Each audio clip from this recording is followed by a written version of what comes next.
Si Lira? Ano ba yun? Sandali lang naman ang biyahe mula sa eskwela niya hanggang dito ah. Eh baka nahirapan lang kasi sumakay. Umuulan. Diba? O baka o sandali lang. Parang may tao sa gate. Tignan mo na ah. Bubuksan ko na baka siya na yan.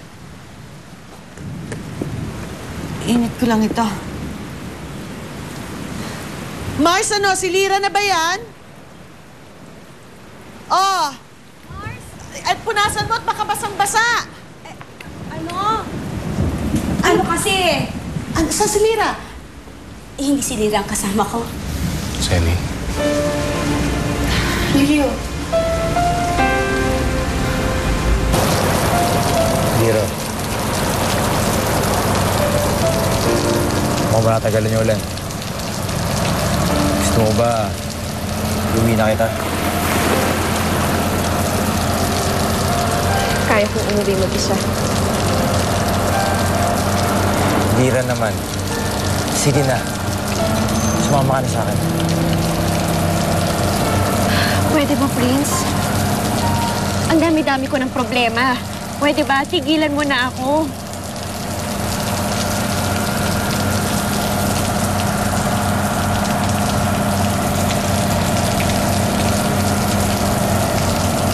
Tawagan mo yung taong yan.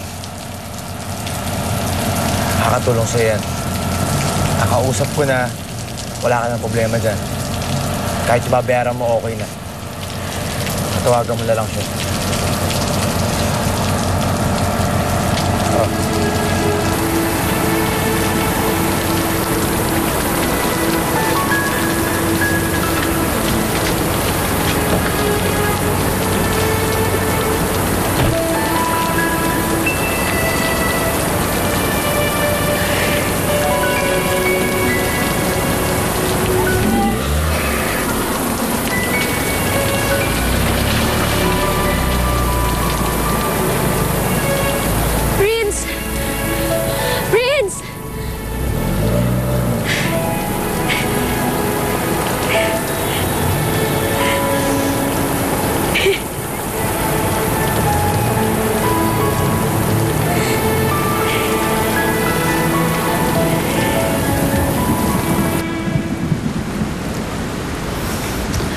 Magkape ka muna, Leo.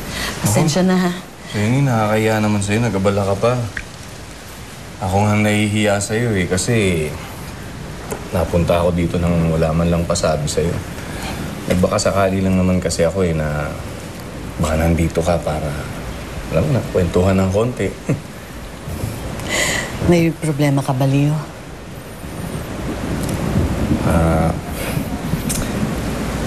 Yun pa rin yung problema ko eh. Gaya pa rin nung dati. Pero, huwag na lang natin pag-usapan yan. Nakakasira lang na araw. Normal lang naman ang problema eh. Hindi naman yan maiiwasan sa buhay ng tao. Kaya lang, ang mahalaga yung nakasuporta ang pamilya mo pag dumating yung mga ganitong pagkakataon. Tulad ko, si Becky, si Lira, nandyan sila. Sila ang pamilya ko.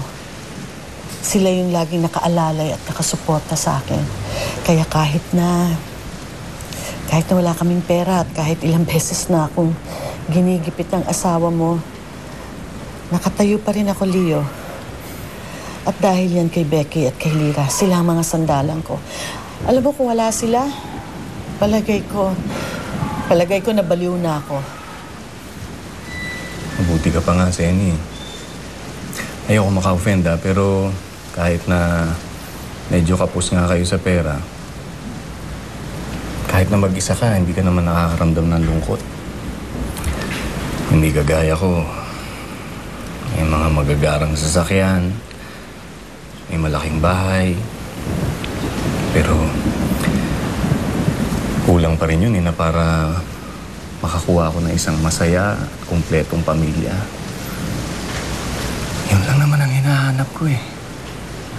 Parang kagaya nung sa'yo.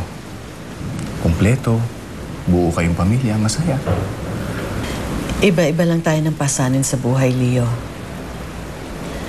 Alam ko, masakit mawala ng mahal sa buhay.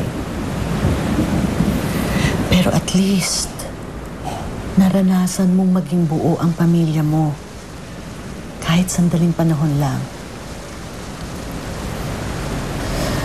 Ako hindi ko masasabing buo ang pamilya ko. Dahil katulad mo, nawalan din ako ng anak. Nawalan? Namatayan ka ng anak? Ibig sabihin, may kapatid noon si Lira?